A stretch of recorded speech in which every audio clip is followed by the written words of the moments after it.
Welcome back. आज हम पढ़ेंगे इक्वेशन ऑफ काइनेमेटिक्स। अभी तक हम लेक्चर्स में बहुत सारे पैरामीटर को ऑलरेडी डिफाइन कर चुके हैं, मोशन के पैरामीटर्स को। और आपको याद होगा तो हमने देखा था कि जैसे वेलोसिटी है, एक्सेलरेशन है, पोजीशन है, ऐसे करके हमारे पास बहुत सारे क्या है पैरामीटर्स डिफाइन है। अब इक्वेशन का मतलब क्या होता है? इक्वेशन मतलब वो रिलेशन, ठीक है, रिलेशन एमॉन्ग दोज पैरामीटर्स, जैसे जो आपने जैसे वेलोसिटी पढ़ा है, एक्सेलेरेशन पढ़ा है, टाइम, डिस्प्लेसमेंट, इन सब के बीच में, ठीक है। तो वो टॉपिक हमारा इक्वेशन ऑफ काइनेमेटिक्स है। काइनेमेटिक्स का मतलब आप ऑलरेडी जानते हो, जहाँ पे हम मोशन को डिस्क्राइब करने जा रहे हैं, लेकिन without the cause of motion, मतलब कॉज ऑफ मोशन हमें नहीं पता है, ठीक है। तो ये काइनेमेटिक्स है। अब एक तरह से ये जो इक्वेशन ऑफ काइनेमेटिक्स है वो आपको एक जादूगर बना देगा, एक मैजिशियन बना देगा। आप पूछोगे कैसे? जैसे सपोज करो कि मैं एक ऐसा एक जस्ट सिचुएशन क्रिएट करता हूँ कि सपोज करो कि एक जगह पुलिस चौकी है और आप अपने बाइक से बहुत 180 किलोमीटर पर आवर के स्पीड से यहाँ से जा रहे थे, और एकाएक आपका नज़र पड़ा कि समथिंग कुछ 10 मीटर के आसपास में या 20 मीटर के आसपास में एक पुलिस चौकी है। हमें अब डी एक्सलेट करना है और उसको 70 पे लाना है, नहीं तो चलान हमारा कट जाएगा। तो कितना एक्सलेशन, कितना डी एक्सलेशन करें, ठीक है। सिमिलरली सपोज करो कि आप एक पुलिस वाले हो और देखा आगे एक चोर है जो चोरी करके और बाइक स्टार्ट किया और भागने लगा, और आप यूनिफॉर्म मोशन से आ रहे थे, एक अपने गाड़ी के मैक्सिमम स्पीड से आ रहे थे। कितने टाइम बाद और कहाँ आप उसको पकड़ सकते हैं? यदि इस तरह के सिचुएशन में सपोज क्रिएट करता हूँ, ऐसा करता हूँ कि एक बॉल मैंने ऐसे फेंका और हमें पता है कि कितना स्पीड से मैंने अभी यहाँ से इजेक्ट किया है, तो कितना हाइट मैक्सिमम जाएगा, ये चीज़। तो यदि ये सब की जानकारी आपको लेना है तो ज़रूरी नहीं कि एक बॉल लेके और वो स्पीड पे फेंक के और फिर वो देखना है कि कितनी हाइट पे गई है। आप यहाँ कॉपी पे उसका यहाँ से बॉल इजेक्ट करके आप यहाँ पे कैलकुलेट करके बता सकते हो कि अच्छा ये मैक्सिमम कितना जाएगा। ये होता है जादुई चीज़, ठीक है। तो जो इक्वेशन है एक तरह से आपको जो प्रेडिक्शन है वो दे देगा, कि आपको प्रेडिक्ट कर देगा कि ओके ये चीज़ यदि इन सब पैरामीटर में ये मालूम है तो ये आप बता सकते हैं, ठीक है। तो यही हम यहाँ पे पढ़ेंगे, जितने भी U, V, A, T, S, ये सारे चीज़ जो है इन सब के बीच में हम एक रिलेशनशिप को यहाँ पे पढ़ेंगे। यहाँ ध्यान रहे कि U को initial velocity of the particle कहते हैं। ये डिपेंड करता है, सिंबल कुछ भी हो सकता है, कोई आके V0 ऐसे लिख देगा, कुछ भी लिख सकता है, ठीक है। तो सिंबल से मतलब नहीं है, यू अक्सर हम यूज करेंगे, ठीक है। एक चीज़ में हम अपना कॉन्फिडेंस गेन कर लेंगे, उसके बाद प्रॉब्लम में किसी भी सिंबल में है हम हमसे एडजस्ट कर सकते हैं। इसलिए मीनिंग इंपॉर्टेंट है कि यू जो है वो इनिशियल वेलोसिटी है। जब भी इनिशियल वेलोसिटी की बात होगी तो मतलब है कि t इक्वल टू 0 पे स्टार्टिंग मोमेंट पे वेलोसिटी क्या थी। और जब हम वेलोसिटी की बात कर रहे हैं तो आपको ध्यान रहना चाहिए कि वो एक वेक्टर क्वांटिटी है, तो उसमें मैग्नीट्यूड और डायरेक्शन दोनों होगा। अब v है फाइनल वेलोसिटी। फाइनल वेलोसिटी का मतलब एक एनी जनरल टाइम पे हम पूछ रहे हैं कि एक जनरल टाइम पे एक वेलोसिटी कितनी है, तो वो फाइनल वेलोसिटी v है, ठीक है। एक्सेलरेशन ऑफ द पार्टिकल को a कहा गया है। s जो है वो डिस्प्लेसमेंट है, डिस्टेंस भी हो सकता है यदि किसी ने डायरेक्शन ऑफ मोशन को बदला नहीं, मतलब एक ही डायरेक्शन में यदि जाते जा रहा है तो वो डिस्टेंस के बराबर भी हो जाएगा। कई बार हम चर्चा कर चुके हैं उसमें, ठीक है। और एस एन जो होगा distance travel in nth second, ये हम अभी बाद में देखेंगे। एक और चीज़ यहाँ पे मैं आपको जस्ट ध्यान दिला दूँ कि यहाँ पे ये जितने भी पैरामीटर है वेक्टर क्वांटिटी है, बट हमने यहाँ पे साइन ऊपर एरो मार्क नहीं दिया है, कंसिडरिंग कि हमें पता है कि ये वेक्टर क्वांटिटी है। तो इसमें पॉजिटिव या नेगेटिव जो होगा वो डायरेक्शन को रिप्रेजेंट कर रहा है, क्योंकि यहाँ पे स्ट्रेट लाइन में मोशन हो रहा है। तो स्ट्रेट लाइन में मोशन है तो या तो इस डायरेक्शन में होगा या तो इस डायरेक्शन में होगा, तो पॉजिटिव डिपेंडिंग अपॉन वो डायरेक्शन ये पॉजिटिव या नेगेटिव दे देंगे, ठीक है। इसमें हमें वो एंगल और थीटा और ये करने की जरूरत नहीं है जब तक हम 2 डायमेंशन ऑफ मोशन या 3 डायमेंशन ऑफ मोशन में नहीं जाते, ठीक। तो यहाँ पे प्लस माइनस से ही हमारा काम चल जाएगा, तो बाकी मैग्नीट्यूड से हमें लेना देना है, इसलिए यहाँ पे साइन ड्रॉप कर दिया गया है। लेकिन इसमें यदि हम वेक्टर साइन दे देते हैं तो ये एक जनरल इक्वेशन हो जाएगा, जिसको भी हम बताएंगे, ठीक है। तो आज का हमारा मेन मकसद है कि हम क्या करें कि इस चीज़ को पढ़ ले कि हमारे पास में इक्वेशन ऑफ मोशन क्या क्या हो सकता है डिफरेंट कंडीशन में। तो मैं यहाँ पे 3 कंडीशन आपको लूँगा। आप जरा सा ध्यान से जो भी चीज़ मैं यहाँ पे पढ़ा रहा हूँ उसको आपको ध्यान से देखना। जैसे एक मोशन कंसीडर करते हैं और हर एक मोशन में स्ट्रेट लाइन ही है, ठीक है, लेकिन वहाँ पे हम ये कंसीडर करते हैं कि सपोज करो कि एक्सेलरेशन जो है वो 0 है। मतलब सपोज करो कि एक रेफरेंस पॉइंट है, स्ट्रेट लाइन में किसी ऑब्जेक्ट को मूव करना है और एक्सेलरेशन नहीं है। लेट से इस डायरेक्शन में वो u इजिकल टू कॉन्स्टेंट, मतलब ना डायरेक्शन ना मैग्नीट्यूड चेंज कर रहा है, ऐसे मूव कर रही है। लेट से एक एग्जांपल के लिए हम इसमें कह सकते हैं कि यदि हमें एग्जांपल इसका लेना है तो हमने इसमें ये कह दिया कि चलो मान लेते हैं कि यहाँ पे u का जो वैल्यू है ये 10 मीटर पर सेकेंड है, मान लिया ऐसे 10 मीटर पर सेकेंड है। कोई पूछता है सपोज करो कि 10 मीटर पर सेकेंड से एक यूनिफॉर्मली कोई ऑब्जेक्ट मूव कर रहा है, तो पहले ही पता चल गया कि एक्सेलरेशन 0 होगा। क्यों? क्योंकि rate of change of velocity है ही नहीं। तो आफ्टर टाइम t, एक जनरल टाइम सपोज करो कि यहाँ पे t पे यदि मैं पूछूं कि ये कितना डिस्टेंस ट्रेवल कर लिया है, या इवन डिस्प्लेसमेंट भी मैं पूछ सकता था, ठीक है। तो डिस्टेंस ये s कितना है, तो सीधे आप कहोगे कि ये u टाइम्स ऑफ t के बराबर है ना, ये u टाइम्स ऑफ t के बराबर हो जाएगा। तो एक गिवन यदि t का वैल्यू सपोज करो कि मैं 5 सेकेंड रख देता हूँ, तो इसका जो वैल्यू हो जाएगा वो 10 इंटू 5, मतलब ये 50 मीटर चला गया है आफ्टर t सेकेंड। अब ये भी कह सकते हैं कि अच्छा नेक्स्ट 1 सेकेंड में कितना आगे जाएगा, तो हमें पता है कि 10 मीटर और आगे जाएगा, ठीक है। यदि मैं एक इसमें जस्ट इमेजिनेशन के लिए आपसे कहूँ कि हर मिनट में स्नैप इसका बताओ कि कितना डिस्टेंस ये ट्रेवल किया है, तो ये आपको इक्वल दिखता रहेगा। पहले में भी 10 मीटर डिस्टेंस ट्रेवल किया होगा, दूसरे में भी 10 मीटर, तीसरे में भी 10 मीटर, चौथे में भी 10 मीटर, पाँचवें में भी 10 मीटर, ऐसे करके वो इक्वल डिस्टेंस जो होगा वो ट्रेवल करता रहेगा, ठीक है। तो उस तरह से आपने यहाँ पे देखा कि यूनिफॉर्म मोशन में क्या होगा। अब जैसे सोचो तो यूनिफॉर्म मोशन में एक ही इक्वेशन आपके पास हो गया और वो है s is equal to ut। Some time ऐसे भी कह सकता है, जैसे इसी एग्जांपल में ये हो सकता था कि आपसे ये पूछे कि अच्छा सपोज करो कि ये 50 मीटर चल गया है तो कितना समय लगाया होगा, है ना। तो ये आपके पास में ये ऐसा पॉसिबल है कि ये चीज़ यहाँ से पूछ दे, इसी में क्वेश्चन से ऐसा पूछ दे कि एक यही सेम ऑब्जेक्ट है और u जैसे यहाँ से स्टार्ट किया है, लेट्स से कि वो 10 मीटर पर सेकेंड ही है, और सपोज करो कि उसने डिस्टेंस ट्रेवल जो कर लिया है वो डिस्टेंस ट्रेवल लेट्स से कि 60 मीटर कर लिया, 60 मीटर डिस्टेंस ट्रेवल कर लिया है, मतलब s यहाँ पे गिवन है। तो ये अब तक यदि ये t बराबर 0 पे यहाँ से स्टार्ट किया था जो कि इनिशियल मोमेंट था, तो यहाँ तक आते आते इसको कितना समय लगा, ये भी पूछा जा सकता है, ठीक है। तो कितना हमें पता है कि s जो होगा वो u टाइम्स ऑफ t के बराबर होगा, तो जो t लगा होगा इसको वो 60/u और u का वैल्यू 10 है, मतलब 6 सेकेंड में वो चला गया होगा। तो इस तरह से वेरिएबल चेंज करके आपसे क्वेश्चन पूछा जा सकता है जो सिंपल है, ठीक है। इसको हम यूनिफॉर्म मोशन भी कह सकते हैं यदि इसने डायरेक्शन चेंज नहीं किया तो, क्लियर। तो एक्सेलरेशन 0 में ये सिचुएशन है। लेकिन यदि एट द सेम टाइम यदि हम देखें, यदि हम यहाँ पे डील करें कि अच्छा ठीक है कि अब बताओ मुझे कि यदि एक्सेलरेशन कांस्टेंट हो तो क्या होगा। मतलब सिचुएशन कुछ ऐसा है कि ऑब्जेक्ट स्ट्रेट लाइन में ही मूव कर रही है, ठीक है।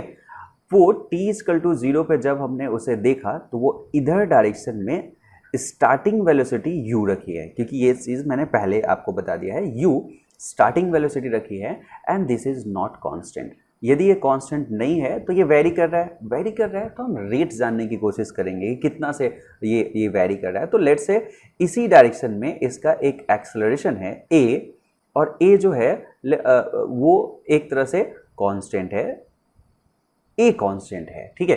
तो अब क्या होगा, a कांस्टेंट है और एक एग्जाम्पल के लिए यदि हम यहाँ पे कंसीडर करते हैं कि सपोज करो कि हमने एक एग्जाम्पल लिया, फॉर एग्जाम्पल कि लेट्स से कि हमने मान लिया कि a का जो वैल्यू है वो 5 मीटर पर सेकेंड स्क्वायर है।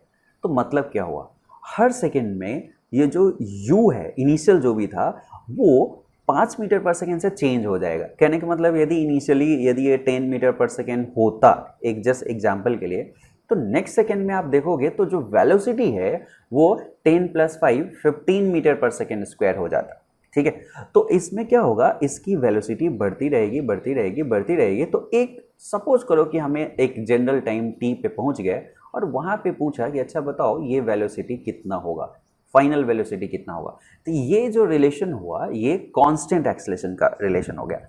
अब आप मुझे बताओ, यहाँ यदि जस्ट एक सेकेंड बाद यदि आपसे मैं पूछता कि यहाँ पे वेलोसिटी लेट्स से v1 मैं कहता हूँ कितना होता, तो आप कह रहे हो कि u जितना है ना, और प्लस a एक रिप्रेजेंट कर रहा है, a जो 5 मीटर पर सेकेंड स्क्वायर है, मतलब उसमें a अमाउंट से वेलोसिटी में चेंजिंग हो जाएगा, वो इंक्रीज कर जाएगा, तो v प्लस ए हो जाएगा। नेक्स्ट यदि हम सपोज करो कि एक सेकेंड और छोड़ दें, तो जितना ये यहाँ पे है, मतलब यदि मैं इसको v2 कहूँ, तो जितना ये यहाँ पे v1 है उसमें a और जुड़ जाएगा, क्योंकि तभी इसका मीनिंग है ना, मीनिंग क्या है, 5 मीटर पर सेकेंड, जैसे इसको आप कह सकते हो 5 मीटर पर सेकेंड वेलोसिटी पर सेकेंड, हर सेकेंड में 5 मीटर पर सेकेंड का उसमें डिफरेंस आ जाना है, इंक्रीमेंट हो जाना है। तो आपको नहीं लगता कि यहाँ पे इन जनरल हम ऐसा कह सकते हैं कि यदि हर सेकेंड में 5 मीटर पर सेकेंड का चेंजिंग आ रहा है वेलोसिटी में, तो t टाइम बाद a इंटू टी का आ जाएगा। तो दिस फाइनल वेलोसिटी जो v बिकम जितना इनिशियल था उसमें a टाइम्स ऑफ t क्या हो जाएगा, बढ़ जाएगा। तो एक रिलेशन हमारे पास में ये बहुत इंपॉर्टेंट आ गया कि एक फाइनल वेलोसिटी जो होगा वो इनिशियल वेलोसिटी में यदि हमने एक a times of t add कर दिया तो हो जाएगा, ये फाइनल वेलोसिटी हो जाएगा। तो ऑब्वियस सी बात है, एक्सेलरेशन का काम ही है क्या करना, वेलोसिटी में चेंजिंग लाना, ठीक है। तो चेंजिंग ऑब्वियसली बात है कि rate of change of velocity per unit time था, टाइम से मल्टीप्लाई करेंगे तो जितना चेंज इन वेलोसिटी आया वो आया, तो इनिशियल में चेंज ऐड कर दोगे तो फाइनल आ जाएगा, ऑब्वियस सी बात है ना। मैं कहता हूँ कि आपको इनिशियली 10 मार्क्स आया था, ठीक है, और आपने इस एग्जाम में 10 मार्क्स का चेंजिंग लाया है, इन्हेंसमेंट लाया है, तो डेफिनेटली 20 मार्क्स आपका आया हुआ है कि नहीं। तो वही चीज़ यहाँ पे आ गया AT v बराबर u प्लस AT। तो ये एक फॉर्मूला हमारे पास आ गया कि फाइनल वेलोसिटी बराबर initial velocity plus a times of t। एक ये 9th में भी आपने बहुत अच्छे से पढ़ा है, नहीं तो 9th के लेक्चर्स आप देख सकते हो, चैनल पे है, ठीक है। तो v is equal to u plus AT आपके पास में एक रिलेशन आ गया। एक तरह से यदि मैं आपको यहाँ पे जस्ट इससे रिलेट करने की कोशिश करूँ, यहाँ पे फाइनल वेलोसिटी देखते तो वो इनिशियल वेलोसिटी के बराबर ही था, क्यों, क्योंकि उसमें एक्सेलरेशन नहीं है। तो एक तरह से यहाँ से यदि आप इधर जंप करने की कोशिश कर रहे हो तो एक तरह से ये जनरल केस हो गया, और इसमें यदि a का वैल्यू आप 0 पुट कर देते हो तो एक्चुअली जो a कांस्टेंट है या जो a 0 का कंडीशन है वो सेटिस्फाई होना शुरू हो जाएगा, ठीक है। तो ये इसमें भी वैलिड है, एक इक्वेशन हमारे पास में हो गया। अब हमारा नेक्स्ट एक इंटरेस्ट होगा कि अच्छा चलो ठीक है कि आप मुझे यहाँ पे ये बता दो कि इसने डिस्टेंस कितना ट्रेवल किया है, ठीक है। जैसे a एक्सेलरेशन से यदि इतना ऐसे चल रही है तो हमें इसका डिस्टेंस इसमें हमें पता करना है कि इसने डिस्टेंस कितना ट्रेवल किया है, ठीक है। तो सपोज करो कि मैं इसमें डिस्टेंस ट्रेवलिंग का यदि बात करूं कि कितना डिस्टेंस ट्रेवल होगा तो कैसे निकाल सकते हैं, ठीक है। तो आप मुझे बताओ, यदि कोई a एक्सेलरेशन से चल रहा है, मैं कलर चेंज कर लूँ एक बार, हो जाओ,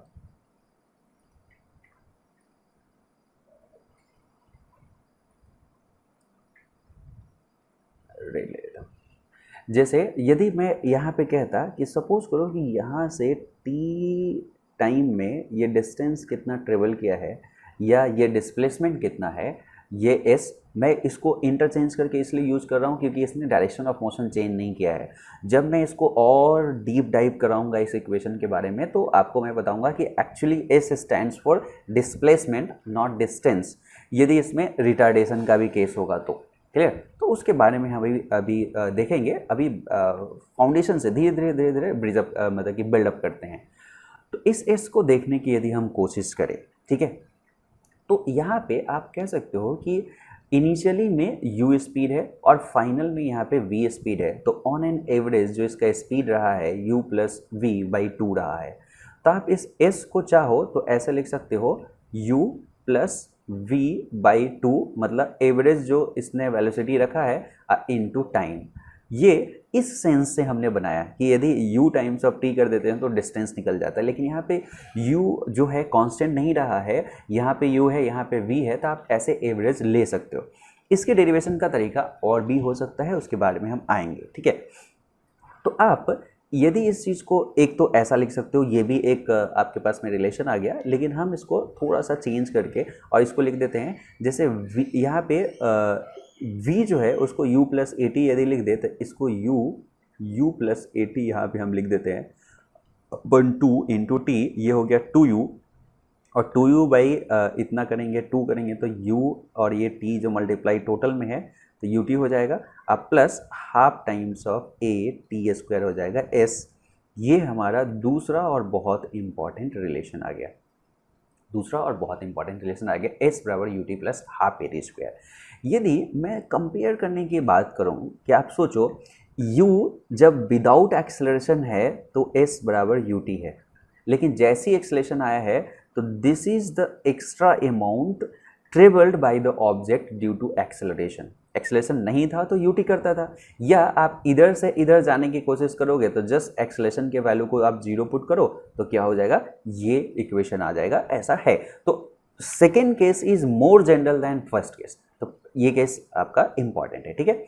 तो u t plus half a t square एक रिलेशन आपके पास में यहाँ पे आ गया, एक ये रिलेशन है। इसमें हम चाहे तो एक और रिलेशन यहाँ पे हम बना सकते हैं, और वो रिलेशन क्या है, एक और रिलेशन मैं डिराइव करता हूँ। जैसे आप सोचो यहाँ पे ऐसे प्रोसीड ना करके इस t के जगह पे यदि मैं यहाँ से देखूँ तो v minus u by a है, इसको मैं v minus u by a लिख सकता हूँ। यहाँ से देखो v minus u by a, यदि आप यहाँ अब सॉल्व करोगे तो a माइनस बी और a plus b, a square minus b square मतलब v square minus u square upon 2a आ जाएगा। इसको इधर ले जाओगे तो क्या हो जाएगा 2as, तो आप कह सकते हो v square minus u square बराबर 2as, या वी स्क्वायर बराबर यू स्क्वायर प्लस 2as। ये थर्ड और बहुत इंपॉर्टेंट रिलेशन है जो इसी के कॉम्बिनेशन से आया है। हालांकि ये दोनों जो हो गया आपका, जो ये और ये हो गया, ये मेन इक्वेशन हो गया। ये इक्वेशन आपके पास में एक और मोस्ट इंपॉर्टेंट आ गया जो initial final velocity, initial velocity, acceleration और डिस्टेंस को एक दूसरे में रिलेट करता है। ओके, तो ये आपके पास तीन बहुत इंपॉर्टेंट रिलेशन है जिसको आपको ध्यान में रखना है। क्लियर। यहाँ पे ऑब्वियस सी बात है कि एक्सेलरेशन 0 है तो वी स्क्वायर बराबर यू स्क्वायर हो जाएगा, तो ऑब्वियसली जब v बराबर u है तो v के स्क्वायर बराबर यू स्क्वायर हो जाए तो कोई बड़ी बात नहीं है, ठीक है। तो अगेन हम इस केस में हम देखेंगे तो यहाँ पे एक्सेलरेशन के वैल्यू को 0 पुट करेंगे तो यहाँ पे v स्क्वायर बराबर यू स्क्वायर तो होगा ही होगा क्योंकि v बराबर u, ठीक है। तो ये चीज़ आपके पास क्लियरफाई हो गया इस इक्वेशन के बारे में, ठीक है। जब a कांस्टेंट है तो ध्यान रहे कि जो तीन इक्वेशन यहाँ पे हमने डिराइव किया है this is only valid for a constant. यदि a वेरिएबल होगा तो नहीं होगा, ठीक है। हाँ, a0 is also consider as a constant, 0 is also constant, तो आप क्या करोगे, a इक्वल टू 0 मतलब क्या है, कांस्टेंट एक्सेलरेशन का केस है, बस कांस्टेंट वो 0 है, 1 2 4 5 10 ना होके वो कांस्टेंट एक 0 है। सपोज करो इसके हम कुछ एग्जाम्पल यहाँ पे हम लेते हैं, ठीक है। जैसे ये एग्जाम्पल लिए थे, पहले हम एक जनरल केस भी थोड़ा सा देख लेते हैं। अब मुझे बताओ, जो अभी तक आप पढ़ के आए हो वो एक्सेलरेशन जो पढ़ के आए हो वो क्या था, acceleration is equal to what, ठीक है। यदि मैं आपसे यहाँ से पूछूं कि एक्सेलरेशन का जनरल डेफिनेशन क्या होता है, क्योंकि हमारे पास जब तक एक जनरल तरीका नहीं आएगा चीज़ों को सॉल्व करने का तब तक हम अपने आप को इंडिपेंडेंट महसूस नहीं कर पाएंगे, ठीक है। जैसे अब ये जो थर्ड पार्ट है वो आपको कंप्लीट फ्रीडम दे रहा है, एक्सेलरेशन कुछ भी हो, मतलब एक जनरल मोशन पे आपको कह रहा है कि स्ट्रेट लाइन पे एक जनरल मोशन होगा तो कैसे डील करोगे, ठीक है। तो वहाँ पे हम वो डिफिनेशन लगाएंगे जो फंडामेंटली सीख के आए हैं। जैसे जो वेलोसिटी है उसका डिफिनेशन कैसे है, वो change in position with respect to time, यहाँ पे हम उसे dx बाई डी टी या dr बाई डी टी लिख सकते हैं, ठीक है। तो dr by d t, dx by d t, जहाँ जो भी लिखना है आप उसको लिख सकते हो, ये है।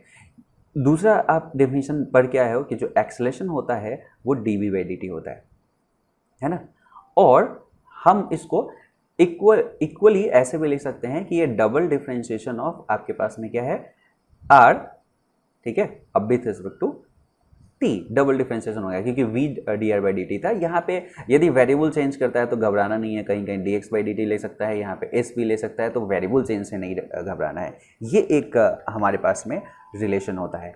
तो ये एक जनरल रिलेशन है जो ऑलवेज वैलिड होगा। ध्यान रखिए कि this relation is always valid, ठीक है। ये ऑलवेज क्या होगा, वैलिड होगा, ये ध्यान रखना चाहिए, हमेशा वैलिड होगा। अब यदि इसमें हम एक काम करते हैं, जैसे इस रिलेशन को यहाँ पे उठाते हैं, a is equal to d v by d t, ठीक है, तो हम ऐसे भी इसको लिख सकते हैं। एक दूसरा तरीका भी हमारे पास इसमें लिखने का हो सकता है कि a d t is equal to d v, और हमें यहाँ पे इसको ऐसे नहीं रख सकते, तो यहाँ पे इंटीग्रेशन साइन देते हैं। तो ये रिलेशन, आप ये रिलेशन को कंसीडर कर लो, इक्विवेलेंटली आप इस रिलेशन को कंसीडर कर लो, बोथ आर सेम। तो a d t d v is equal to a d t ऐसे। अब इंटीग्रेशन पे है, जैसे यदि मैं इस केस पे आना चाहता हूँ, यहाँ से देखो ये मोस्ट जनरल केस हो गया, और सपोज करो कि हमें उस केस पे आना है, सपोज करो कि मुझे इस केस में आना है जहाँ पे a कांस्टेंट होता है, ठीक है। तो आप बताओ इसके डेरिवेशन करेंगे तो a कांस्टेंट तो बाहर हो जाएगा, तो a बाहर हो गया, और यहाँ पे dt का इंटीग्रेशन हो गया, और यहाँ पे dv का इंटीग्रेशन हो गया, ऐसा। अब वेरिएबल देखेंगे, 0 से लेके इन जनरल t तक इसको इंटीग्रेट करेंगे, तो यहाँ पे इनिशियल वेलोसिटी u से फाइनल वेलोसिटी v तक क्या करेंगे, इसको डिफरेंस इंटीग्रेट कर लेंगे। तो यहाँ पे हो जाएगा a, और dt का t होता है 0 से लेके t तक यहाँ पे करना है, dv का सिंपल v हो जाता है, और v u से लेके v तक करना है। तो यहाँ पे हम देखेंगे तो a times of t minus 0 t हो गया, और यहाँ पे u, यहाँ पे जगह पे v रखना है, माइनस u रखना है, तो ये v माइनस u हो गया, तो v बराबर u प्लस ए टी, वो सेम इक्वेशन आ गया जो पहले हम यहाँ पे एक्सपेक्ट कर रहे थे a कांस्टेंट के लिए, तो हो रहा है। तो ये वाला पार्ट तो ध्यान रहे कि ऑलवेज वैलिड है, किसी भी सिचुएशन में वैलिड होगा, लेकिन यहाँ से जो आपने प्रोसीजर किया है, यहाँ से जो प्रोसीड किया है, this is only valid for a constant, otherwise integration के बाहर कैसे लाते आप? फंडामेंटल में तो आप मैथमेटिक्स में देख चुके हैं, तो ये इंटीग्रेशन से बाहर तो आता ही नहीं है कि नहीं। यदि a कांस्टेंट नहीं होता तो a कांस्टेंट है, इस वजह से ये v बराबर u प्लस ए टी आया, जो ये इक्वेशन आ गया। तो यहाँ से ये आपका मोस्ट जनरल केस हो गया। तो क्यों ना हम इस चीज़ को ध्यान में रखें। और एक चीज़ मैं बता दूँ, जब भी आप फिजिक्स पढ़ो ना, तो आप फॉर्मूला को मेमोराइज करने की कोशिश मत करो। आपके पास में एबिलिटी होना चाहिए कि मैं विदिन अ मिनट हम उसको डिराइव कर सके। डेरिवेशन आपके दिमाग में रहेगा तो क्या रहेगा, एक लॉजिकल कनेक्शन रहेगा, किसी भी क्वेश्चंस को अटेम्प्ट करने में आपको मजा आएगा, ठीक है। और मैं डीप डाइव में आपको भी ले जाऊंगा, ठीक है। ऐसा नहीं होता कि एडवांस के क्वेश्चन हम नहीं बना सकते और मेंस के क्वेश्चन और ये हार्ड हो वो हार्ड, कुछ नहीं होता यदि आपकी अंडरस्टैंडिंग क्लियर है तो, ठीक है। अपना पढ़ाई का सिर्फ तरीका बदलना है आपको, अपने पढ़ाई में ये लाना है कि किस तरह से कोई भी क्वेश्चन है मैं डिराइव कर सकूं, ठीक है। जैसे ही आपके दिमाग में ये चीज़ रहेगा, बहुत आसान हो जाएगा आपका ये सब इक्वेशन को ध्यान रखना, ये सब करना, ठीक है, डेफिनेशन से। और कई बार यूज करते करते बहुत सारी चीज़ याद भी हो जाता है, तो आप दिमाग में डेरिवेशन रखें और ये आपको याद है तो ये भी चलेगा, ठीक है। चलो, एक चीज़ हो गया। तो v equal to u plus a t, हमने ये चीज़ ऐसे बना लिया। उसी तरह से यदि मैं यहाँ पे बात करूँ तो इस इक्वेशन को यदि मैं रखता हूँ, इस इक्वेशन को यहाँ पे लेके चलता हूँ, तो आप यहाँ पे मुझे इस चीज़ को हटाना पड़ेगा, ठीक है। यदि मैंने सपोज करो कि यहाँ पे इस इक्वेशन को ले लिया, v is equal to let's say कि d r by d t ही ले लेते हैं, d r by d t ले लेते हैं। तो यहाँ पे एक v डी टी को हम dr लिख सकते हैं, और फिर हम इसमें इंटीग्रेशन का साइन ऐसे रख सकते हैं, ठीक है। अभी हमने देखा जो v इन जनरल होता है वो u प्लस ए टी होता है, तो हम चाहे तो इसको u प्लस ए टी लिख सकते हैं, जिसको dt के रेस्पेक्ट में हमें इंटीग्रेट करना है, और यहाँ पे dr है, ठीक है। अब लेट्स से यहाँ पे यदि मैं इस कंडीशन की बात करता हूँ, ठीक है, यहाँ तक तो वैलिड, यहाँ तक, यहाँ नहीं, ठीक है, यहाँ तक तो ऑलवेज वैलिड का इक्वेशन है, यहाँ तक तो ऑलवेज वैलिड का इक्वेशन है। लेकिन जब a कांस्टेंट होगा, तो आपको पता है ये रिलेशन हम यहाँ पे ला सकते हैं, डिराइव कर सकते हैं। तो a कांस्टेंट में ही तो v को u प्लस ए टी आप लिख पाए हो अभी से पहले वाला डेरिवेशन। तो यहाँ पे यदि ये पुट कर रहे हैं तो इसका मतलब हमने दिमाग में ये कंसिडर कर लिया कि a इज कांस्टेंट, और a इज कांस्टेंट तो हमें उसके लिए यहाँ पे ऐसे पुट किया। इसको यदि हम 0 से लेके t तक इंटीग्रेट करें, लेट्स से इसको 0 से लेके s तक इंटीग्रेट कर देते हैं, तो यहाँ पे यदि हम देखेंगे तो u कांस्टेंट था, तो u times of t plus a constant था, a बाहर, और t का t स्क्वायर बाई 2, और यहाँ पे 0 से लेके t तक इसका लिमिट है, और यहाँ dr का वैल्यू r, और इसको 0 से लेके s तक, तो ये चीज़ s माइनस जीरो मतलब s हो जाएगा, और यहाँ पे t रखेंगे तो ये ut plus half a t square हो जाएगा। तो ये फॉर्मूला फिर से आपके पास में वही डेरिवेशन होके आ गया जो आपको चाहिए था, ut plus half a t square.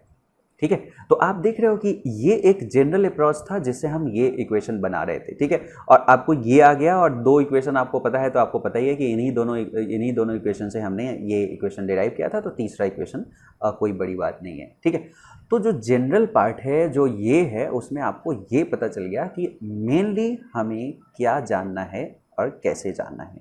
ठीक है, इस इक्वेशन को ध्यान में रखोगे तो बहुत अच्छे अच्छे क्वेश्चन सॉल्व हो जाएंगे। अब मैं थोड़ा सा क्या करता हूँ, कुछ छोटे छोटे एग्जाम्पल लेता हूँ और उसको सॉल्व करने की कोशिश करता हूँ तीनों केस में। ठीक है, आपको ये चीज़ क्लियर कट आपको पता चल गया होगा कि क्या हमारे पास में यहाँ पे है। अब मैं थोड़ा सा कुछ एग्जाम्पल लेने की कोशिश करता हूँ कि डिफरेंट एग्जाम्पल क्या हो सकते हैं और कैसा कैसा एग्जाम्पल हम ले सकते हैं। ठीक है,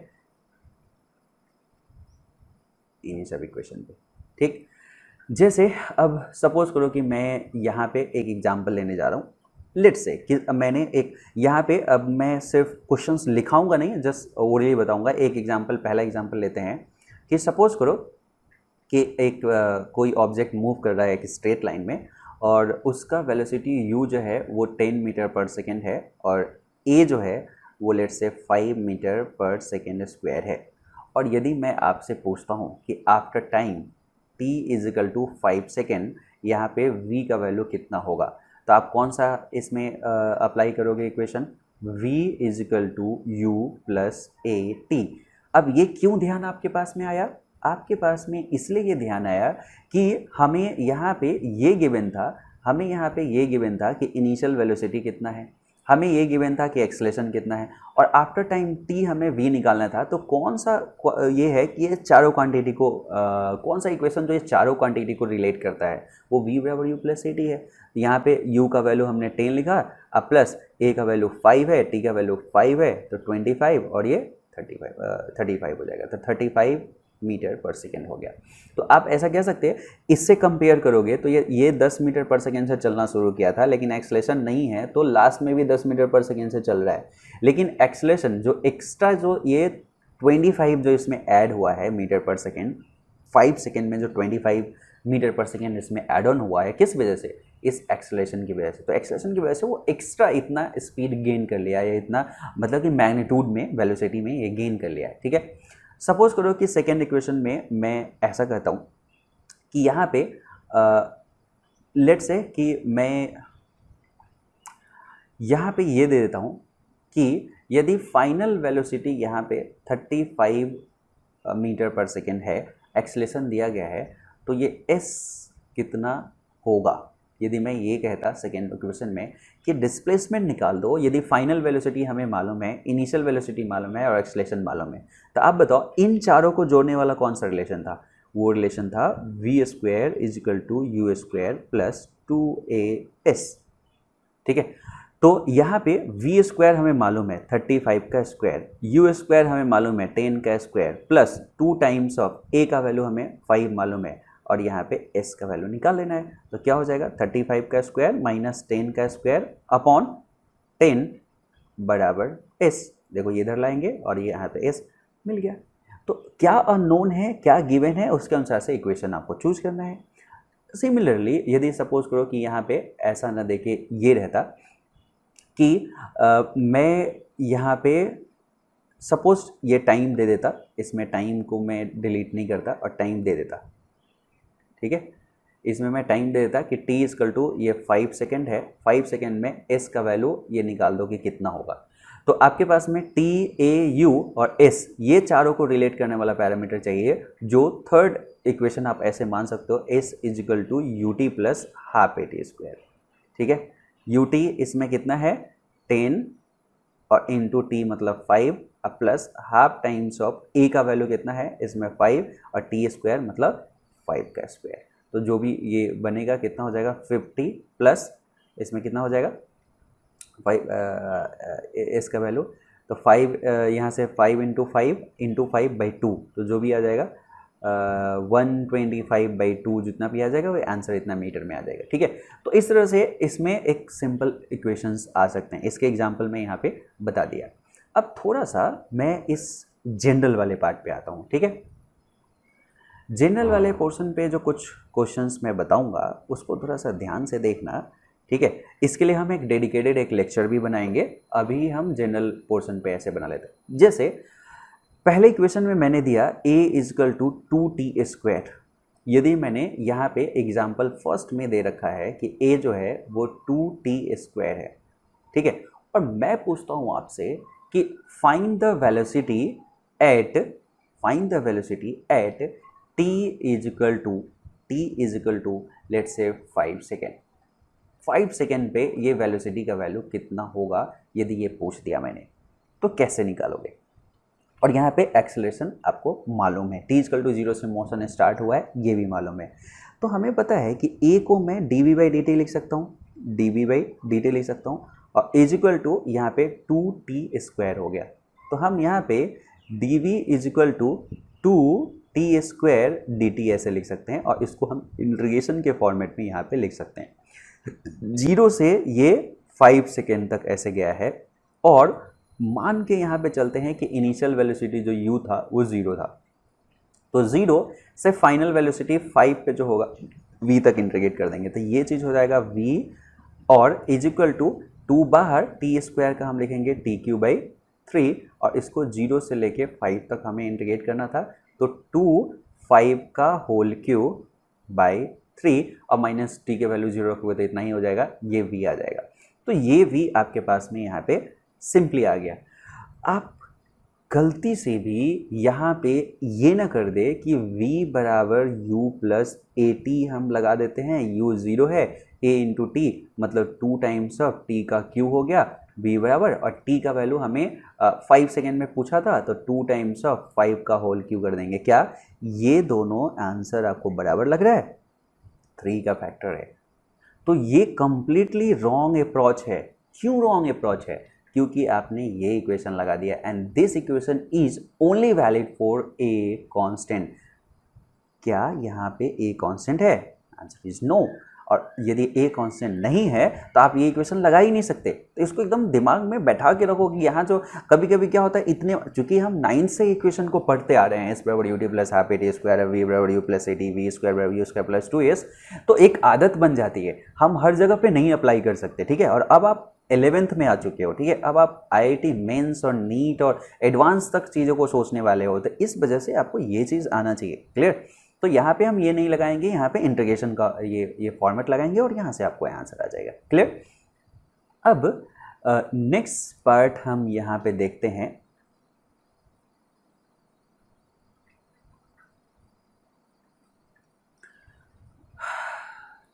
जैसे दूसरा क्वेश्चन दिया हुआ है, a = 2x² where x stands for position, ठीक है। यहाँ पे मैंने क्वेश्चन नहीं दिया, हिंट लिखा है आपके क्वेश्चन देने के लिए, तो जो मैं बोल रहा हूँ उसके अनुसार से।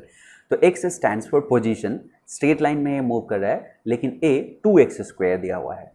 आप मुझे बताओ, a को एक चीज़ तो लिखते हो dv/dt, ये लिखते हो a। आपने एक चीज़ देखा होगा कि हम चाहे तो इसको और एक फॉर्मेट दे सकते हैं, dv/dx × dx/dt, और dx/dt v होता है, मीन्स v dv/dx, ये इक्वेशन बन जाएगा जो a दिया हुआ है और जिसका वैल्यू 2x² दिया गया है। तो इसको इंटीग्रल फॉर्मेट में देखें तो 2x² dx = v dv ऐसे दे सकते हैं, मतलब ऐसे हो गया। अब यही चीज़ मैं ये पूछूं कि इस क्वेश्चन में, ये जो क्वेश्चन यहाँ पे पूछूं कि a = 2x² है, और मैं कहता हूँ कि इफ़ इनिशियल वेलोसिटी यहाँ पे 0 है, और मैं कहता हूँ कि v = what at x = 4 metre, कि जब वो 4 मीटर पे है पोजीशन 0 से, यहाँ पे स्टार्टिंग पॉइंट यहाँ पे 0 ले लिया गया है, यहीं से ऑब्जेक्ट ऐसे मूव करना शुरू किया था, स्ट्रेट लाइन में मूव कर रहा है, but acceleration is not constant, वो पोजीशन के साथ वैरी कर रहा है। तो हम जब इसे इंटीग्रेट करेंगे, देखो इंटीग्रेट करेंगे तो इनिशियल वेलोसिटी 0 है, फाइनल वेलोसिटी हमें नहीं पता v, इसलिए इसको हम ऐसे लिख देते हैं, ठीक है, एक वेरिएबल v है ये। और यहाँ पे इनिशियल पोजीशन 0 था, फाइनल पोजीशन हमें बताना है जब ये 4 पे चला जाएगा, तो ये वेलोसिटी बताना था, तो ऐसे इंडिकेट कर देंगे तो हो जाएगा। अब इसका इंडिकेशन क्या होगा, 2 बाहर और ये x का होल क्यूब बाई 3, और इसमें पूरे में आप चाहो तो 2 को बाहर भी रख सकते हो, 0 से लेके 4 तक इंटीग्रेट करना था। इसमें यदि आप देखोगे तो ये हो जाएगा v स्क्वायर बाई 2 यदि v है तो, और इसको जो इंटीग्रेट करना है हमें u मतलब 0 से लेके एक v तक ऐसे इंटीग्रेट करना है। तो यहाँ पे जो आंसर हो जाएगा 2/3 को भी बाहर निकाल सकते हो, x to the power 4, x cube है तो x के जगह पे 4 रखोगे तो 4 क्यू माइनस 0 का होल क्यू, ऐसा जब हम पुट करते हैं यहाँ पे 1 2 कुछ रहता है तो उसके अनुसार से रख देते हैं, और यहाँ पे 1/2 को बाहर निकालो तो ये हो जाएगा v स्क्वायर। तो आपके पास में आंसर जो हो जाएगा वो कितना हो जाएगा, 4 का होल क्यू इंटू 2/3, ठीक है, और इंटू 2 एक ऐसे भी हो जाएगा, तो ये वाला 2 भी यहाँ पे आ जाएगा, तो कितना हो जाएगा 2 इंटू 2 4 इंटू 4 का होल क्यूब बाई 3 बराबर v स्क्वायर। तो इसलिए v जो हो जाएगा वो रूट अंडर ये हो जाएगा 4 का होल टू द पावर 4/3। अब इसको सॉल्व करके स्क्वायर रूट ऐसे निकाल के आपको पता है कि ये जैसे यहाँ पे √3 इधर आ जाएगा, और ये 4 का स्क्वायर इंटू 4 का स्क्वायर लिख सकते हैं, तो इसलिए 4 का square by √3 is the answer, मतलब 16/√3 इज v। अब कभी ऐसा नहीं कर सकते कि इसमें से फॉर्मूला लगा दिया और आपने सोचा ओके ऐसा करते हैं, v स्क्वायर बराबर u square plus 2ax type का चीज़ लगा देते हैं, जैसे कि यहाँ पे a दिया ही गया है x के फॉर्मेट में, और x इक्वल टू समथिंग पूछा है, u 0 दिया ही हुआ था, आप आंसर निकालते तो ये हो जाता है 2 times of 2x square into x मतलब 2x क्यूब, तो v स्क्वायर बराबर 4x क्यूब आ जाता है यहाँ पे, ठीक है, v स्क्वायर बराबर 4x क्यू आ जाता, और तो इसलिए आप यहाँ से आंसर निकालते तो हो ही नहीं सकता था, आंसर ही नहीं आता, वो 3 का फैक्टर फिर से छूट गया, जो कि अप्रोच गलत हो जाता। क्या कारण है इसका, because this equation is valid only for a constant, but here a is not constant, it is varied, है ना, with respect to x, it is varying with respect to x, तो ये वैरी कर रहा है x के respect में, तो ये इसलिए वो आपके पास में इक्वेशन नहीं लगा सकते, ठीक है, इसको ध्यान में रखें। यदि हम थर्ड इसमें भी बनाने की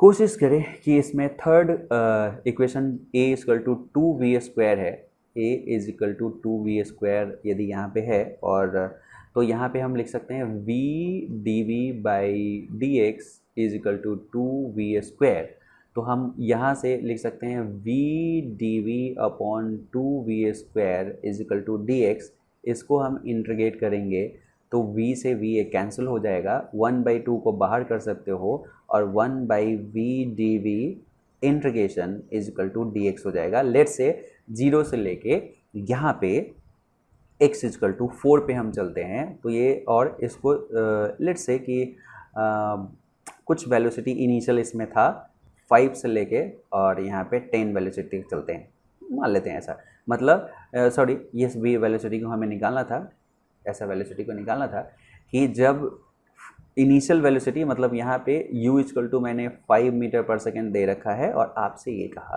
कि यदि सपोज करो कि आफ्टर x इक्वल टू 4 या at x equal to 4 v is what, यदि मैंने आपसे पूछ दिया तो वो उसका आंसर आप इसमें दे सकते हो, ठीक है। तो यहाँ पे ये 1/2 हो जाएगा, आपको पता ही है कि ये ln v के बराबर हो जाता है, और यहाँ पे हम 5 और यहाँ पे v रख देंगे बराबर, यहाँ पे x इसका इंटीग्रेशन हो जाएगा जिसका 0 से लेकर 4 तक करना है, तो इधर तो आंसर 4 ही हो जाएगा, इधर 1/2 और यहाँ पे ln v माइनस ln 5, ठीक है। तो आप यहाँ पे यदि इसको सॉल्व करने की कोशिश करोगे तो एक तरह से आप ऐसे कह सकते हो कि इस चीज़ को लिख सकते हैं 1/2 ln v/5 is equal to 4, इधर 8 कर दोगे तो ln v/5 is equal to 8, ऐसे आप कर सकते हो, ठीक है। आप यहाँ पे ऐसे भी लिख सकते हो कि v/5 is equal to e to the power 8, ये सेम मीनिंग होता है, इसलिए v equal to 5 into e to the power 8, this is the answer. अब e टू द पावर 8 का आंसर कैलकुलेटर से निकलता है, लेकिन इस टर्म्स में दिया रहेगा तो आप उसको आसानी से निकाल सकते हो, ठीक है।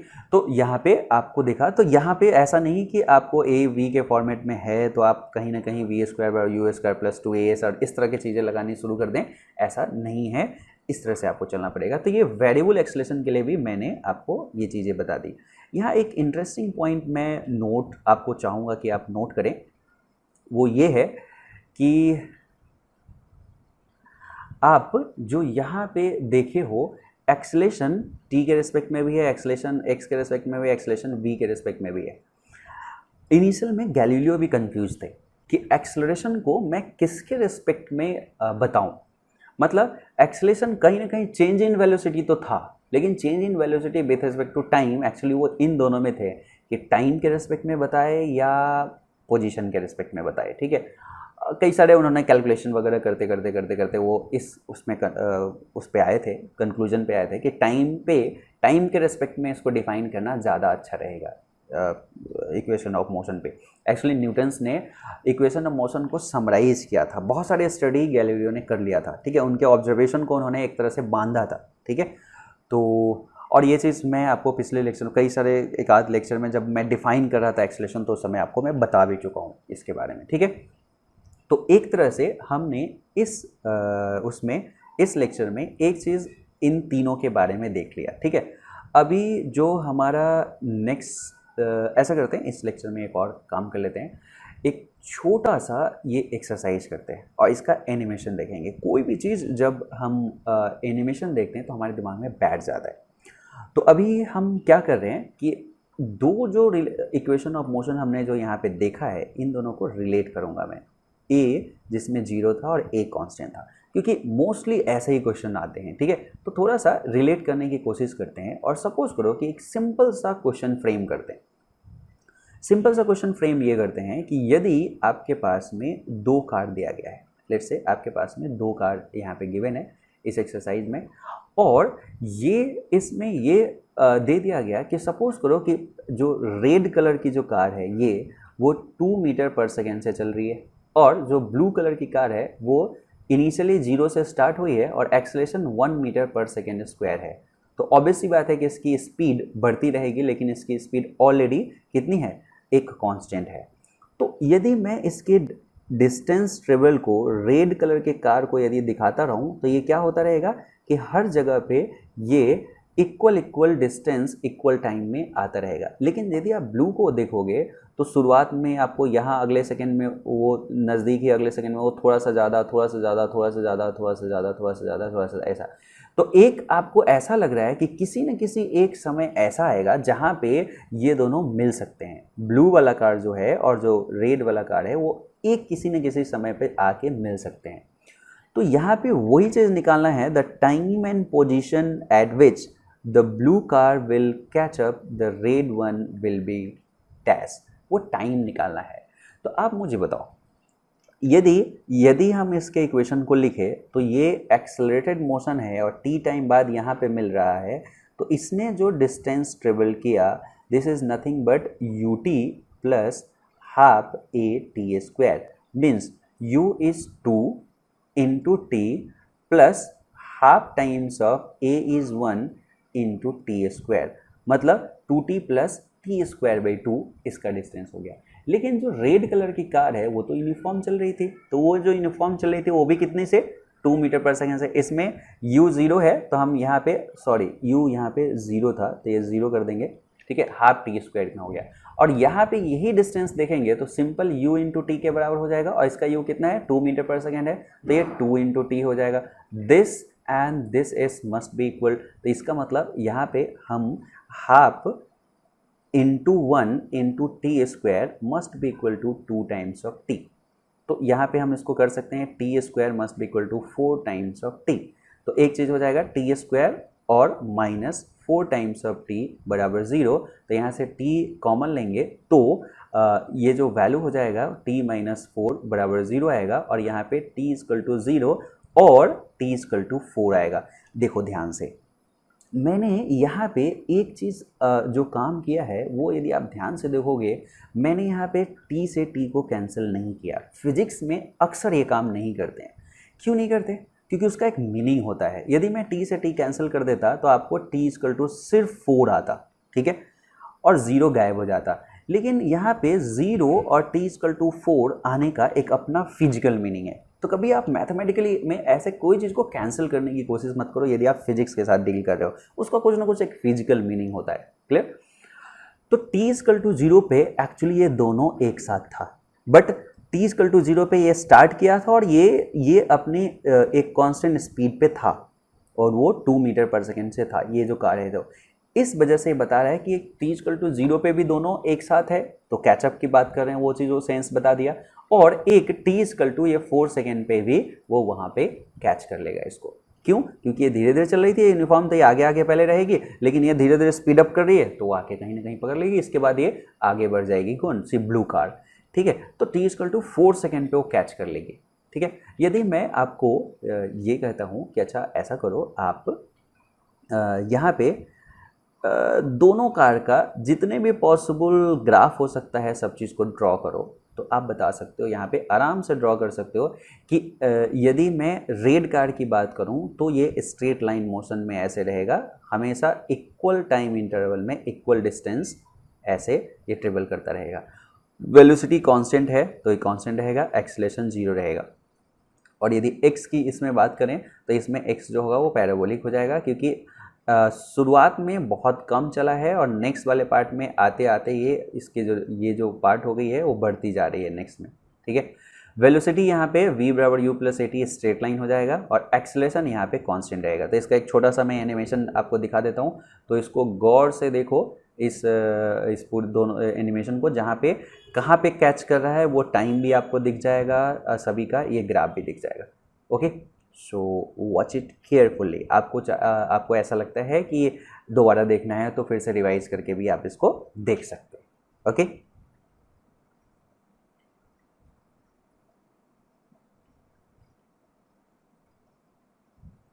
ठीक। अब हम एक डीप डाइव क्वेश्चंस को लेते हैं। यदि हमने अभी तक ये सब चीज़ को आपने समझ लिया है तो एक थोड़ा सा डीप डाइव का एक क्वेश्चन लेते हैं, बढ़िया सा क्वेश्चन एक लेते हैं यहाँ पे। ठीक है, और इसको सॉल्व करते हैं। ठीक है, ताकि हमें संतुष्टि मिले।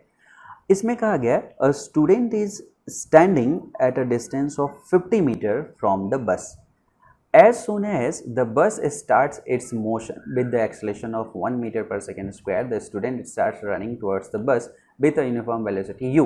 Assume that the motion to be along the straight road, the minimum value of u such that the student able to catch the bus is what?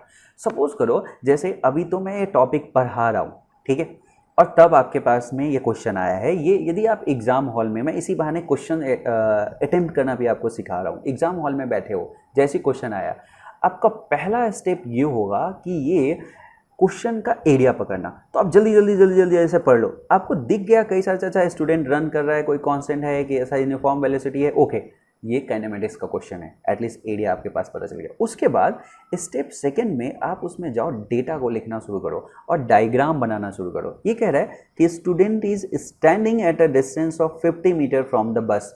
तो एटलीस्ट इस डायग्राम में एक स्टूडेंट यहाँ पे है और ये स्टैंडिंग है और एक यहाँ पे बस है, इससे ये 50 मीटर दूर पे है। तो ये तो हम लिख सकते हैं ना कि ये 50 मीटर अपार्ट पे अभी एक बालक और एक बस ऐसे है। ये दोनों के दोनों जो मोमेंट है वो टी, जैसे पूरा का पूरा जो सीन है वो t=0 पे क्रिएट किया गया, ये है। अब कहता है as soon as the bus start its motion, जैसे ही ये मोशन को स्टार्ट किया है, मतलब t=0 पे u जो है वो 0 है, ये तो इन्फॉर्मेशन लिख सकते हो। मोशन विथ एक्सेलरेशन 1 मीटर पर सेकेंड स्क्वायर, और यहाँ पे एक्सेलरेशन भी दे दिया कि ये 1 मीटर पर सेकेंड स्क्वायर का एक्सेलरेशन है। The student starts running towards the bus with uniform velocity u। ये कहा कि ये चीज़ t=0 पे u से स्टार्ट करता है और u को कांस्टेंट रखता है थ्रू आउट द मोशन। ये t=0 का सीन हो गया। Assuming the motion to be along straight road, ये स्ट्रेट रोड में ही मोशन होना है, the minimum value of the u so that the student is able to catch the bus is what? यहीं पे इसका एक बहुत ही इंपॉर्टेंट चीज़ चला गया। यहाँ पे कई सारे मेथड्स हम इसको सॉल्व कर सकते हैं, इसको देखो। सपोज करो कि यहाँ पे ये जो बच्चा है वो उसको पकड़ पाएगा। यदि पकड़ पाएगा तो कहीं ना कहीं सपोज करो कि इस बस, चूँकि बस 0 से स्टार्ट हुई थी और अभी अभी चल ही रही है, और आपने इसको दौड़ते दौड़ते दौड़ते दौड़ते यहाँ पे पकड़ लिया। ठीक है, आप दौड़ते दौड़ते गए और यहाँ पे आपने इसको कैच कर लिया लेट्स से। तो उस आफ्टर टाइम टी आपके पास में यहाँ पे हो, तो उस समय तक यदि आप देखोगे तो इस स्टूडेंट ने जो डिस्टेंस ट्रेवल किया है वो डेफिनेटली u इंटू टी किया होगा। ये जो डिस्टेंस ट्रेवल्ड बाय जो स्टूडेंट है, और जो बस ने डिस्टेंस ट्रेवल किया होगा उसको जो आप लिखोगे वो कौन सा फॉर्मूला लगोगे, s equal to u t plus half a t square, क्योंकि इसमें एक्सलेशन है। तो ये 0 इंटू टी ये तो हो गया, अब प्लस हाफ टाइम्स ऑफ ए मतलब 1 इंटू टी स्क्वायर हो गया। जो पहला क्वेश्चन मैंने आपको अभी बताया उसमें जस्ट एक छोटा सा इन्हेंसमेंट है कि इसमें ये पीछे था, है ना, वहाँ पे साथ साथ दोनों स्टार्ट किए थे। यहाँ पे मैंने स्टूडेंट को पीछे कर दिया। अब जरूरी नहीं, ऐसा भी पॉसिबिलिटी है कि ये स्पीड अप होते होते इतना स्पीड पकड़ ले कि कभी पकड़ ही नहीं पाए। ऐसा पॉसिबल है कि बस स्टार्ट किया और भाग गया। ऐसा कई बार होता होगा। जैसे आप सपोज करो कि बस पकड़ने के लिए वेट कर रहे हैं और आप पीछे ही थे कि बस ने स्टार्ट किया, आपने दौड़ना स्टार्ट कर दिया, आपने फुल स्पीड से, आप एक्सलेट नहीं कर सकते थे, फुल स्पीड से दौड़ना स्टार्ट किया और बस भी अपने स्पीड को बढ़ाना शुरू कर दिया। ऐसा पॉसिबल है कि आप आते आते बस को पकड़ लिया। ऐसा भी पॉसिबल है कि बस पकड़ाया नहीं, छूट जाए। ठीक है, तो हम यहाँ पे ये चाह रहे हैं कि एक मिनिमम स्पीड आपका क्या होना चाहिए। यदि बस का इन्फॉर्मेशन हमें मालूम है तो मिनिमम स्पीड क्या होना चाहिए कि आप एकदम कैच कर ही लो। मैंने बताया था ना कि आप एक जादूगर की तरह काम करोगे, कॉपी पे ही सब चीज़ सॉल्व करोगे, रियल सिचुएशन में जाके करने की ज़रूरत नहीं है। ठीक है, रियल इसमें बस छोड़ने की और ट्रेन छोड़ने की ज़रूरत नहीं है। तो यदि ऐसा है तो यहाँ पे आपको दिख रहा होगा, और u का वैल्यू हमें मिनिमम निकालना है।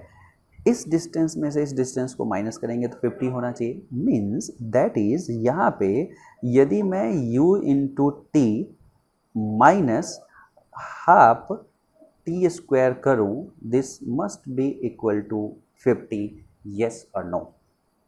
ये पूरा ut है और ये वाला पार्ट हाफ 1 टी स्क्वायर है, मतलब टी स्क्वायर बाई 2 है। तो इसमें से इसको माइनस करोगे तो यही तो 50 होना चाहिए। देखो डायग्राम बनाने का कितना बढ़िया फायदा हुआ। तो स्टेप सेकंड में जो डायग्राम बनाए हैं, स्टेप थर्ड में आप इक्वेशन लिखना शुरू कर दो। इक्वेशन लिखना शुरू हो जाएगा तो आपके पास आ गया। तो ये चीज़ अब गिवन सिचुएशन पे आपके पास में ये इन्फॉर्मेशन आ गया। अब आगे का प्रोसीड कैसे करें कि इक्वेशन सॉल्व हो, ये सब चीज़ है। लेट्स से इसको आगे देखते हैं। ये 2ut माइनस टी स्क्वायर और ये 2 इधर भी आ जाएगा तो 100, दोनों तरफ 2 से मल्टीप्लाई मैंने कर दिया तो इतना हो गया। तो इधर टी स्क्वायर को उधर ले जाओ तो टी स्क्वायर उधर चला गया और माइनस 2ut और प्लस 100 बराबर 0। एक क्वाड्रेटिक इक्वेशन आ गया। और इस क्वाड्रेटिक इक्वेशन में आपके पास दो वेरिएबल है, u भी है और t भी है। आप मुझे बताओ यदि इसमें मैं t के वैल्यू को निकालने की कोशिश करूं तो कौन सा फॉर्मूला यूज हो सकता है।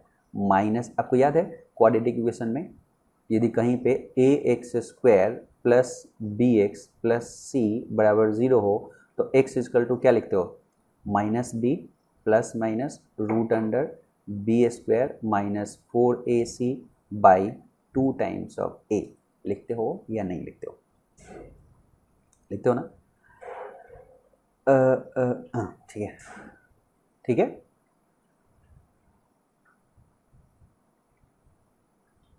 ठीक है, तो आप ये लिखते हो तो यहाँ पे t के वैल्यू को लिखोगे तो minus b means what, this is nothing but b। तो ये हो जाएगा plus 2u plus minus root under b square minus 4ac। b square मतलब 4u square minus 4 times of a into c, 4 times of a का value 1, c का वैल्यू इतना 400। ठीक है, और अपॉन 2 टाइम्स ऑफ a, और a का मतलब यहाँ पे क्या है 1, इतना आ गया। आप मुझे बताओ, गौर करना इस चीज़ को, यदि मैं आप यहाँ से पूछूं कि इस चीज़ का t का एक रियल वैल्यू, मतलब जो प्रैक्टिकली पॉसिबल है वो आने के लिए ये जो वैल्यू रूट के अंदर में है ये पॉजिटिव होना चाहिए, यस या नो।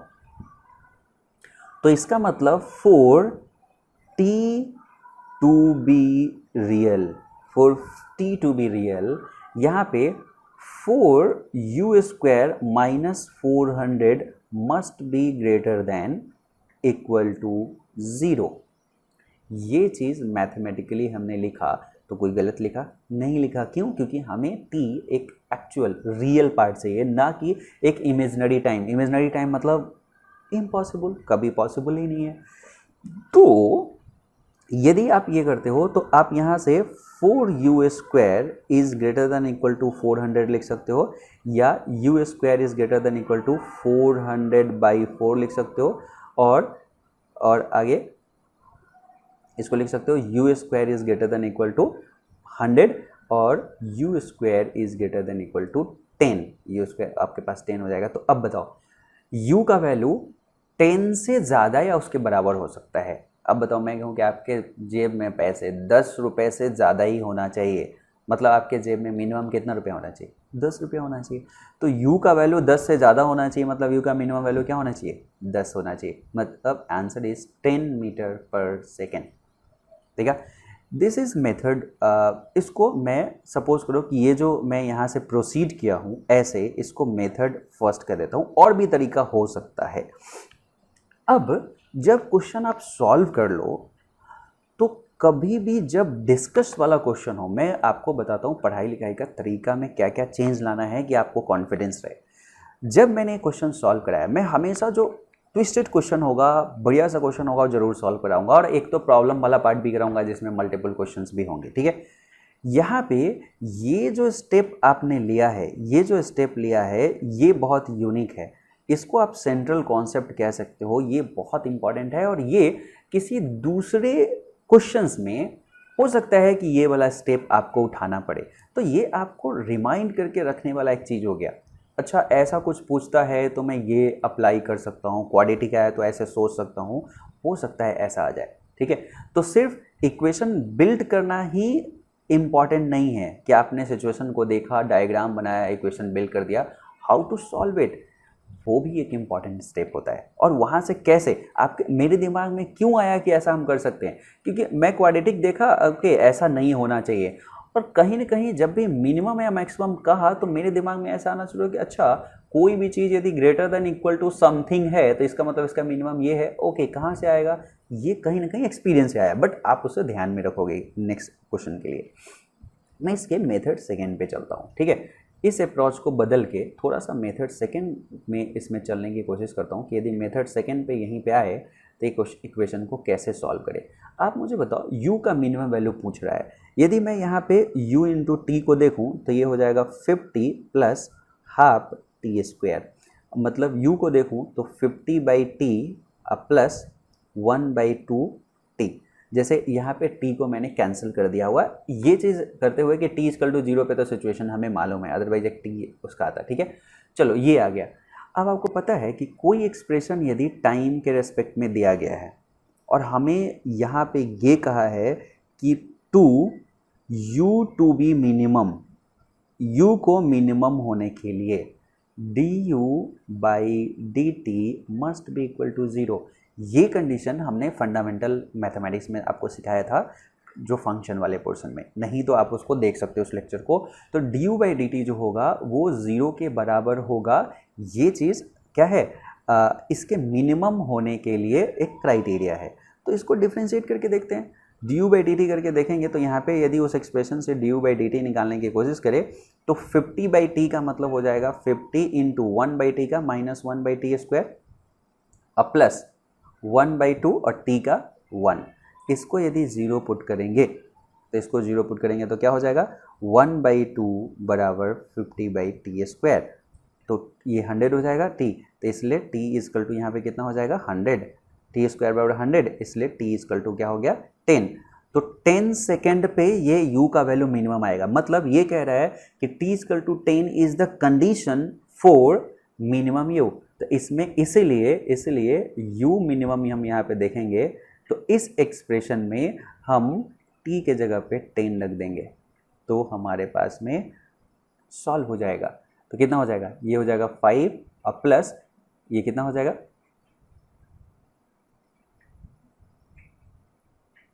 ये t ही है ना, t स्क्वायर नहीं है, ये t है, हाफ इंटू टी, ये प्लस 5 क्या हो जाएगा 10 मीटर पर second. Answer is again same चीज़। तो ये हमारा अप्रोच सेकेंड हो गया, मेथड सेकेंड हो गया, जिसमें हमने अप्लीकेशन ऑफ क्या किया, मैक्सिमा मिनिमा थ्योरम लगाया। तो वो भी आपको ध्यान में रहेगा, तभी आप ये एप्लीकेशन भी लगा सकते हैं। क्लियर ना। तो ये सब मल्टीपल अप्रोच है। तो जितने भी आपका बेहतरीन क्वेश्चन होंगे या उसका बेहतरीन अप्रोच होगा वो मैं आपको यहाँ पे बता दिया करूँगा, और उसको डीप डाइव सेक्शन में ऐसे रखा गया है। तो जब भी लेक्चर में ऐसा साइन दिखे तो वहाँ पे आपको फुल अटेंशन के साथ पढ़ना है। वहाँ पे कई सारी चीज़ों को नोट करके आपको रख लेना है कि सेंट्रल कॉन्सेप्ट, उस पे क्वेश्चन बिल्ड हो सकते हैं, उस पे नए क्वेश्चन बनाए जा सकते हैं आपको नए एग्जाम में। ठीक है, क्योंकि जो चीज़ बहुत ज़्यादा फेमस हो जाता है, जो पोर्शन, वो चीज़ आपके पास में पूछा जाता है। अब हम नेक्स्ट लेक्चर में ये देखेंगे कि इसी इक्वेशन ऑफ मोशन जो हमने अभी किया था उसके डिराइव करने के कितने तरीके हो सकते हैं, उसके डेरिवेशन पे थोड़ा फोकस करेंगे, और एनसीईआरटी जैसे मैं लाइन बाय लाइन पढ़ाता हूँ वो लाइन बाय लाइन आपको बताऊँगा वो नेक्स्ट लेक्चर में। ओके, आज के लिए इतना ही। तो आप कंप्लीट नोट करके रखेंगे ताकि नेक्स्ट लेक्चर आपको बहुत अच्छे से समझ में आए। ठीक है, कि इसी सब चीज़ों को हम कैसे डिराइव कर सकते हैं, सारे इक्वेशंस को, मेथड क्या हो सकता है। क्योंकि मैंने आपको बोला था कि चीज़ों को याद नहीं डिराइव करके रखो तो ज़्यादा बढ़िया रहेगा। ठीक है, और उसमें एनसीईआरटी के लाइन बाय लाइन भी हम पढ़ लेंगे जैसा हम प्रॉमिस करते हैं। और बाकी तो आपको ये चीज़ करना ही है कि इस लेक्चर को ज़्यादा से ज़्यादा लोगों में स्प्रेड करना है ताकि अच्छे लेक्चर हम और बनाते रहें। Okay, bye bye.